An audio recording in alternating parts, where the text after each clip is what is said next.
ಸ್ನೇಹಿತರೆ ನಮಸ್ಕಾರ. ನಾನು ಶರತ್ ಕುಮಾರ್. ನಾನು ಬಹಳ ಹಿಂದೆ ಎಲ್ಲ ಶಿಪ್ ರಾಕೆಟ್ ಅಲ್ಲಿ ಶಿಪ್ಮೆಂಟ್ಗಳನ್ನ ಶಿಪ್ಪಿಂಗ್ ಮಾಡ್ತಾ ಇದ್ದೆ. ಆದರೆ ಅವರ ಸರ್ವಿಸ್ ಅಷ್ಟು ಚೆನ್ನಾಗಿಲ್ದಿರೋದ್ರಿಂದ ಸ್ಟಾಪ್ ಮಾಡಿದ್ದೆ.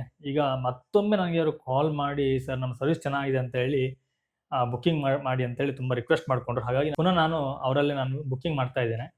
ಸ್ಯಾಂಪಲ್ ನೋಡೋಣ ಅಂತ ಹೇಳಿ 5 ಮಾತ್ರ ಶಿಪ್ಮೆಂಟ್ ನಾನು ಇದರಲ್ಲಿ ಬುಕ್ ಮಾಡ್ತೀನಿ. ಉಳಿದಿರುವಂಥದ್ದನ್ನ ಮಾಮೂಲಿಯಾಗಿ ನಮ್ಮ ಇಂಡಿಯಾ ಪೋಸ್ಟಲ್ಲಿ ಹೋಗುತ್ತೆ. ನೋಡಿ, ಇದನ್ನು ನಾನೀಗೆಲ್ಲ ರೆಡಿ ಮಾಡಿ ಇಟ್ಟಿದ್ದೀನಿ.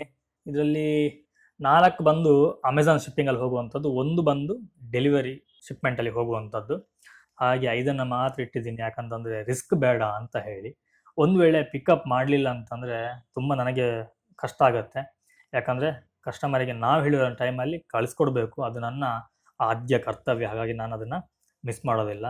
ಇದನ್ನು ಕೂಡ ಹಾಗೆ 3 ಗಂಟೆ ತನಕ ವೆಯ್ಟ್ ಮಾಡ್ತೀನಿ. ಈಗ 11:20 ಆಯಿತು. 3 ಗಂಟೆ ಒಳಗಡೆ ಒಂದು ವೇಳೆ ಅವರು ಬಂದು ಶಿಪ್ಮೆಂಟ್ನ ಪಿಕಪ್ ಮಾಡಿಕೊಂಡ್ರೆ ನಾನು ಈ ಶಿಪ್ ರಾಕೆಟಲ್ಲೇ ಕಳಿಸ್ತೇನೆ. ಇಲ್ಲ ಅಂತಂದರೆ 3 ಗಂಟೆಗೆ ನಾನು ಎಲ್ಲ ಆರ್ಡರ್ಗಳನ್ನ ಕ್ಯಾನ್ಸಲ್ ಮಾಡಿ ನಾನು ನಾರ್ಮಲ್ ಆಗಿ ಇಂಡಿಯಾ ಪೋಸ್ಟಲ್ಲಿ ನಾನು ಶಿಪ್ಮೆಂಟ್ನ ಮಾಡ್ಕೊಳ್ತೀನಿ. ಯಾಕಂದರೆ ಬೆಳಿಗ್ಗೆ ಹೇಳಿ ಬಂದೆ, ಸರ್ ನಾನೊಂದು 5 ಪಾರ್ಸಲ್ ಇದೆ, ಅದು ಕನ್ಫರ್ಮ್ ಆಗಲಿಲ್ಲ, ಕನ್ಫರ್ಮ್ ಆದ ನಂತರ ತಂದು ಕೊಡ್ತೀನಿ ಅಂತ ಹೇಳಿ. ಹಾಗಾಗಿ 3 ಗಂಟೆ ತನಕ ಒಳಗೆ ತಂದು ಕೊಡಿ ಅಂತ ಹೇಳಿದ್ದಾರೆ.